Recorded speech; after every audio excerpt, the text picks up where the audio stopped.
o meu plano pra cuidar de você. Deixe o mundo inteiro falar, deixe o mundo duvidar. Quem vai fazer acontecer sou eu, e todos vão contemplar. Eu vou fazer o impossível acontecer na sua vida, e todos vão te olhar e vão dizer: meu Deus, como ele fez pra... Permaneça como você está, vamos ouvir a palavra do Senhor. Quem tem mais um espacinho aí para ouvir a palavra do Senhor? Eu tenho mais espaço.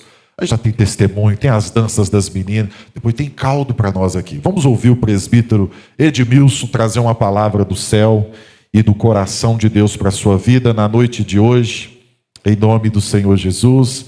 Ele vai ser o porta-voz do Senhor para nos abençoar. O Edmilson também, que serve a igreja em tantas frentes, né? Está sempre escondidinho nos bastidores, mas é um presbítero amado, secretário da igreja, secretário de tudo que tem na igreja. Acho que o nome do Edmilson, tudo passa. O Edmilson resolve para nós. O Edmilson resolve para nós. O Edmilson, se tivesse um codinome, seria 1001 utilidades, né? Sabe de tudo um pouquinho e também vai contribuir pregando a palavra na noite de hoje. Senhor, nós agradecemos a Ti pela vida do presbítero Edmilson. Sua casa tem nos abençoado tanto. Que o Senhor possa cuidar dele para nós e que de novo ele seja um instrumento do Senhor para nos abençoar. O Valdemir com testemunho, teu filho com a palavra. Em nome de Jesus, seja conosco de novo. Amém e amém. Deus te abençoe, viu? Aleluia. É assim que Deus faz, né, irmãos? É assim que Deus faz. A paz do Senhor, povo de Deus. É muito bom, né, poder ministrar depois de ver tantos feitos do Senhor e logo após, né, um testemunho.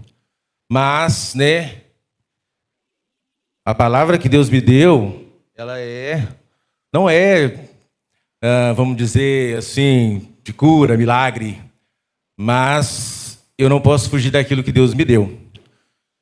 Então, eu quero que você abra a Bíblia comigo em Êxodo 31, porque tem um direcionamento de Deus para nós, e há muito tempos atrás, uns 6 a 7 meses, o Senhor me deu essa palavra e eu fiquei guardando ela no meu coração para compartilhar com os irmãos. Êxodo 31, verso 1 ao 11. Amém? Aqui na minha Bíblia está escrito o tema aqui, a escolha dos artesãos do tabernáculo. Esse livro é bem conhecido, mas eu creio que esse texto não é bem lido nos púlpitos, mas eu creio que Deus vai falar profundamente com você sobre aquilo que Ele colocou no meu coração. Diz assim a palavra: disse então o Senhor a Moisés: eu escolhi Bezalel, filho de Uri, filho de Ur, da tribo de Judá, e o enchi do meu Espírito de Deus, dando-lhe destreza, habilidade e plena capacidade artística para desenhar, executar trabalhos em ouro, prata e bronze, para talhar e esculpir pedras, para entalhar madeira e executar todo tipo de obra artesanal. Além disso, designei a Oliabe, filho de Aisamaque, da tribo de Dan, para auxiliá-lo. Também capacitei todos os artesãos para que executem tudo o que lhe ordenei.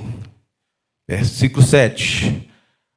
E a tenda do encontro, a arca da aliança e a tampa que está sobre ela, e todos os outros utensílios da tenda, a mesa com os teus utensílios, o candelabro de ouro puro e os seus utensílios, o altar de incenso, o altar do holocausto com os seus utensílios, a bacia com sua base, as vestes litúrgicas, tanto as vestes sagradas para Arão, o sacerdote com as vestes para os seus filhos, quando servirem com sacerdotes, e o óleo para unção, e um incenso aromático para o lugar. Tudo deve ser feito exatamente como eu lhe ordenei. Somente aí, meus irmãos. Senhor, meu Deus e meu Pai, a tua palavra foi lida. Usa-nos com poder, meu Pai, nessa noite, para transmitir aquilo que o Senhor colocou no meu coração, em nome de Jesus. Pode sentar, meus irmãos. Amados irmãos, talvez você conhece bem esse texto e sabe muito bem do que ele relaciona para nós. Mas primeiramente eu quero fazer uma pergunta para você e eu não quero que você me responda. Eu quero que você medite bem nisso, se eu estou falando mentira ou verdade. Irmãos, quantos de nós aqui pensam que porque não estão no púlpito pregando, não tem um propósito espiritual tão grande quanto os líderes? Muito sério, né? É uma pergunta que eu faço para você, que às vezes as pessoas elas ficam se perguntando, e eu digo que muitos acham que o seu trabalho, suas mãos, seu talento na cozinha, na costura, na música, na marcenaria, na administração, são apenas secundários na obra de Deus. Mas a Bíblia nos mostra algo muito diferente. Dentro desse texto, eu pude absorver alguns substantivos desse moço, Bezalel. E eu fiz questão de escrever e guardar, porque cada dia que passava, Deus ia colocando no meu coração algo específico sobre esse moço, que às vezes nós não paramos para pensar e negligenciamos muitas coisas na obra de Deus. E o primeiro substantivo que eu achei desse moço é identidade e função. Bezalel foi uma figura singular e muitas vezes esquecida na narrativa bíblica, mas de imensa importância para nós. Ele é descrito como um simples artesão, cujo nome não é muito conhecido na Bíblia. No entanto, olha isso, irmãos. No entanto, ele foi o primeiro homem a ser cheio do Espírito de Deus na Bíblia, não sendo profeta, nem sacerdote, nem rei. Um outro substantivo que eu achei dentro desse contexto é a unção divina específica. Deus escolheu, ungiu com um propósito específico e para habilidades manuais. O texto bíblico citado, ele revela isso. Chamei Bezalel pelo nome e o enchi do meu espírito com sabedoria, inteligência, conhecimento, para trabalhar com ouro, prata, bronze e esculpir madeira com arte. Mais outro, irmãos, obra de grandeza. Você viu eu citando aqui o que esse moço construiu com suas mãos. Bezalel foi o responsável pela construção do tabernáculo, um empreendimento de enorme significado espiritual e artístico. Ele não só montou a tenda, ele construiu a arca da aliança, fez o propiciatário, modelou os querubins, trabalhou cada peça como se estivesse tocando o céu com as próprias mãos. Mais outro, irmão, design profético com excelência. Bezalel possuía mais que talento. Ele carregava design profético. Ele ouviu a instrução, entendeu o propósito e obedeceu o chamado com excelência. Sua unção não era para falar, mas para manifestar a glória de Deus com as suas próprias mãos. Meus irmãos, eu quis dizer isso para você, porque no início do ano, não, no final do ano, Deus colocou um propósito no coração do pastor e da liderança sobre um novo ministério que pelo nome Dons e Propósitos. E esse texto mexeu comigo porque talvez você ainda não se prontificou para fazer algo na casa do Senhor, porque você se acha incapaz, acha que o que você faz não serve para a obra. Mas eu quero dizer para você que você já foi ungido e já recebeu muitos dons, Só que você ainda não se disponibilizou para usar na obra de Deus. Todos aqui estão sendo bem cuidados por Deus, amém? No seu trabalho, o que você faz foi um dom que Deus te deu. E esse dom que Deus te deu, ele não foi te dado só para o seu trabalho. Como eu disse aqui no começo, você tem muito potencial e às vezes você ouve o Espírito falando para você, se disponibiliza na obra, mas você acha que é achismo da sua mente.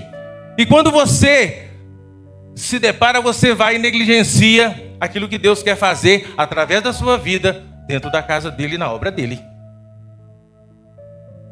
E seguindo aqui, uma das mensagens central do texto e a desmistificação da ideia que a unção do Espírito Santo se restringe às funções ministeriais tradicionais. Meus irmãos, hoje muitos questionam a percepção comum de que o Espírito Santo só age, só quem prega, quem canta, quem toca. Mas o texto nos ensina que a unção também se estende a diversas outras áreas da vida do trabalho. Ele também unge quem cria, quem projeta, quem costura, quem borda, quem cozinha, quem pinta, quem organiza, quem lidera e quem prepara a mesa da Santa Ceia. Será que você percebeu esses itens que eu disse aqui? Será que nenhum deles Deus já te capacitou? Porque, meus irmãos, o Senhor precisa de pessoas que saibam manifestar o invisível de forma concreta. Bezalel é um exemplo primordial disso.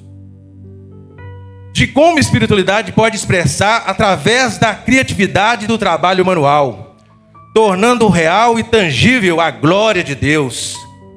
Assim como o Espírito Santo desceu sobre Maria, a encarnação de Cristo se tornou real e tangível, o Espírito Santo desceu sobre Bezalel, para que a Arca da Aliança, um símbolo de presença de Deus, se tornasse real e tangível no meio do povo. O seu dom é um meio pelo qual o céu toca a terra hoje. Meus irmãos, às vezes eu paro para pensar, e veio na minha mente, se o Senhor chegasse para nós e perguntasse assim: o que você tem feito com os dons que eu te dei?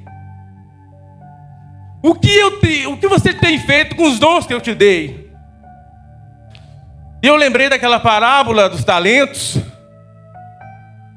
Imagine você, irmãos, o que você diria? O que você diria para o Senhor? Tudo aquilo que Ele te deu, você está aqui com saúde, podendo ter a oportunidade de estar na casa do Senhor, um privilégio enorme que em vários lugares já não se pode ser assim. A liberdade para ouvir a palavra, para pregar o evangelho está limitada. E você tem a oportunidade de estar no reino e fazer algo para o Senhor, e ser uma ferramenta viva na obra de Deus. Por que eu digo ferramenta, irmãos, instrumento ou instrumento? Porque um instrumento parado, ele não vai fazer nada.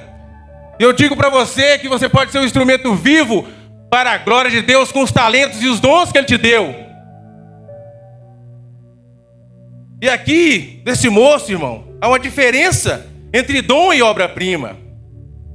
Paulo nos lembra em Efésios 2:10 que somos feituras de Deus, criados em Cristo Jesus para boas obras, as quais Deus preparou de antemão para que andéssemos nela.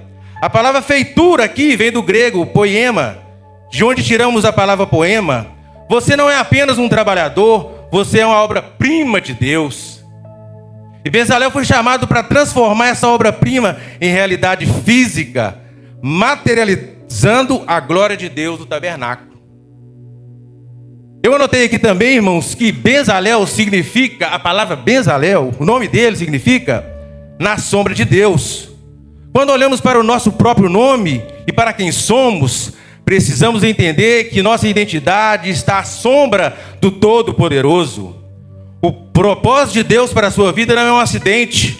Como nos diz Jeremias 1,5: antes de formá-lo no ventre eu escolhi, antes de você nascer eu separei e o designei profeta às nações. Deus já tinha em mente exatamente o que você faria para a glória dele, antes mesmo de você existir. Irmãos, essa mensagem, talvez você pode sair daqui hoje, até me odiando, não tem problema, mas o propósito que o Senhor colocou no meu coração é para impulsionar você, que você não é inútil na obra de Deus. Deus te resgatou, Deus te tirou, talvez do vale, talvez você era como eu, um dia perdido, com palavras negativas a todo tempo, mas o Senhor me escolheu e separou para que eu fosse algo na obra dele. Um dia, uma irmã me perguntou: irmão, eu fico vendo você, e sempre nessas coisas da igreja você está lá ajudando. E aí eu disse para ela assim: irmã, quando eu entendi que tudo que eu tenho foi Deus que me deu, eu decidi usar tudo que Ele me deu para glorificar o nome dEle, para honrar o nome dEle. Eu não faço nada na obra de Deus para eu aparecer, e nem para mostrar que sou melhor que ninguém, nem para mostrar para o pastor que sou bom. Eu faço porque eu sou grato a Deus aquilo que Ele me deu, porque um dia eu não tinha nada. Eu não tinha nada, irmãos. Eu nunca imaginaria que eu pudesse sequer ter uma família, porque quando eu caí nas garras de Satanás, eu fui como uma marionete, e o inimigo fez comigo o que ele quis. Mas um dia o Senhor estendeu a mão para mim, e eu peguei. Então, você não pode negligenciar aquilo que o Senhor te deu. Use para a obra de Deus, para a glória do nome dEle. Esse é o propósito. Esse é o propósito que o Senhor colocou no coração do pastor e da liderança, que você possa fazer parte desse ministério. 12 propósitos. Você pode se disponibilizar para fazer o que você achar que faz de melhor. Eu tenho certeza, você tem algo de bom, porque você está de pé, você está bem vestido, você trabalha, e com certeza você faz muitas coisas excelentes, como esse moço. Esse moço, ele não é bem conhecido na Bíblia. Em nenhum momento a Bíblia relata que ele se exaltou, porque ele podia muito bem. O que ele fez foi extraordinário aos olhos humanos. Um lugar onde se podia ser similar à presença do Senhor, a Arca da Aliança. Assim como Bezalel recebeu a sabedoria, o entendimento, o conhecimento, o Novo Testamento expande essa visão em Romanos 12 e 1 Coríntios 12. Paulo nos mostra que a graça de Deus se manifesta de maneiras diferentes em cada membro do corpo. Seja o dom de profetizar, de servir, de ensinar, de exortar, de contribuir, de presidir ou de exercer misericórdia. Cada uma dessa é a mão de Bezalel na igreja local, construindo o templo espiritual que é a igreja, que somos nós. Eu quero que você reflita sobre a relevância da história de Bezalel para os dias de hoje. Deus ainda está levantando Bezaléis, eu creio. Pessoas que não precisam do palco para serem cheios do Espírito Santo, que recebem revelação no secreto e colocam excelência em tudo o que fazem na obra de Deus. Isso sugere que a unção e o chamado para o trabalho manual e criativo na obra de Deus permanecem válidos e necessários. Há um desafio direto que limita o uso divino apenas às palavras. Se você acha que Deus só usa palavras, é porque você não entendeu ainda o que Deus pode fazer através da sua vida por Ele. O dia que você entender o que Deus pode fazer com a sua vida através dele para edificar o reino, você nunca mais será o mesmo. E eu, irmãos, hoje, eu posso expressar com gratidão que aonde eu estou, eu procuro ser transparente e claro a respeito da palavra do Senhor, e jamais eu me vangloriarei por tudo aquilo que Ele tem feito na minha vida, por tudo aquilo que Ele tem usado para mim fazer na obra dEle, porque nós somos totalmente dependentes deles, nós não fazemos nada sem Ele, e Ele nos unge para fazer a vontade dEle, porque você recebeu dons, recebeu talentos, e às vezes está parado, não usa na obra de Deus, e tem usado aonde você vai, e Deus tem visto. Como eu disse, se o Senhor perguntar para cada um de nós aqui o que nós temos feito com nossos dons, talvez nós estamos usando 1 ou 2 ou 3 para a obra, mas o restante nós não usamos. Mas precisamos entender que a relevância dos tempos está nos mostrando que somos privilegiados e não estamos aproveitando, porque é um privilégio fazer a obra de Deus. É um privilégio fazer a obra de Deus. É um privilégio alguém olhar para você e dizer: você é uma bênção na casa do Senhor. Você é uma bênção aonde você está, aonde você põe os pés. E a mensagem final desse texto, irmãos, é um encorajamento para que as pessoas permitam ser usadas como instrumento vivo para a glória de Deus. Não despreze o que está em suas mãos. Não fique comparando seu chamado com o do pastor, do ministro de louvor, do pregador. Deus chamou Bezalel pelo nome, e Ele chamou você também pelo nome. Se Deus te encheu com o Espírito Santo para servir, criar, cozinhar, administrar, orar pelos enfermos, abrace essa unção com toda excelência. Não é o homem que vai te honrar, é o Senhor que vai te honrar em todas elas. Porque o homem, às vezes, ele te promete tantas coisas, mas as promessas do Senhor para ti, elas todas se cumprirão. E para finalizar, irmãos, eu quero que a partir de hoje, quando você for trabalhar, você diga: Senhor, as minhas mãos são tuas mãos hoje e sempre. Que através do meu ofício, o meu talento, a minha disposição, tua glória seja manifestada neste lugar. Que o Senhor levante uma geração de Bezaléis nesta casa. É uma breve palavra, mas eu queria que você entendesse que este propósito está te esperando. Esse ministério, está te esperando dons e propósitos, para você ser um membro dele e mostrar para ele que você é um instrumento vivo para a honra e glória do nosso Senhor Jesus. Eu agradeço a oportunidade, pastor, em nome de Jesus.